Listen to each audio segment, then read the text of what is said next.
RTS Info, Julie Liardet. Si vous prévoyez de fêter Noël en famille, il faut vous préparer dès maintenant. C'est le message donné hier à Berne par les autorités fédérales et cantonales. Limitez les contacts, achetez ses cadeaux à l'avance. Le représentant des médecins cantonaux invite également à faire une quarantaine avant Noël afin de réduire les risques. Et pour les fêtes, maximum 2 familles ou des petits groupes et surtout garder les distances. Genève assouplit son reconfinement. Les salons de coiffure, les instituts d'esthétique, les tatoueurs peuvent rouvrir dès aujourd'hui. De son côté, le Valais prolonge les mesures pour les restaurants, cinémas et autres lieux de loisirs qui resteront fermés jusqu'au 13 décembre. Ces établissements seront aussi fermés à Bâle-Ville dès lundi. Bâle-Ville qui devient le premier canton alémanique à adopter des mesures aussi restrictives. Pfizer et son partenaire BioNTech demandent à l'agence américaine des médicaments d'autoriser leur vaccin contre le Covid-19, 10 mois seulement après le séquençage du nouveau coronavirus. Une réunion publique du comité consultatif sur les vaccins aura lieu le 10 décembre pour étudier cette requête.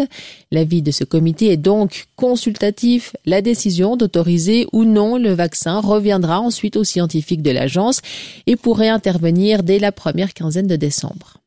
Elle avait permis au Times d'annoncer en primeur la conquête de l'Everest. La journaliste écossaise Jan Morris est décédée hier à 94 ans. Jan Morris participait à l'expédition avec Edmund Hillary et le Sherpa Tenzing Norgay en mai 1953.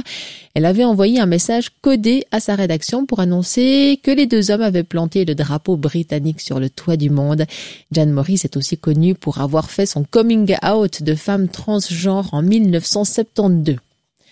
L'ancien judoka Sergueï Ashvanden est pour l'heure le seul nouveau membre roman du Conseil exécutif de Suisse olympique, désigné lors d'un parlement du sport. Mais un poste reste encore à pourvoir, des problèmes techniques étant survenus lors du vote virtuel. Jürg Stahl reste président. En hockey sur glace, Fribourg-Gotteron a battu Bienne 4-1 et pris la tête du classement de National League. Zurich s'est imposé à Genève 4-3 après les tirs au but et victoire de Rapperswil sur Ambry 4-1. En ski alpin, enfin, la saison de Coupe du Monde de slalom débute aujourd'hui chez les femmes à Levin en Finlande. 2 courses ce week-end qui marquent le retour à la compétition de l'américaine Michaela Schifrin après 10 mois sans course. Vous pouvez suivre la première manche du slalom dès 10h05 sur RTS2. On attend des bonds de stratus sur le plateau ce matin avec un sommet vers 900 mètres. Ensuite, il fera beau partout l'après-midi, 4 degrés maximum dans les endroits exposés à la bise aujourd'hui, jusqu'à 8 ailleurs.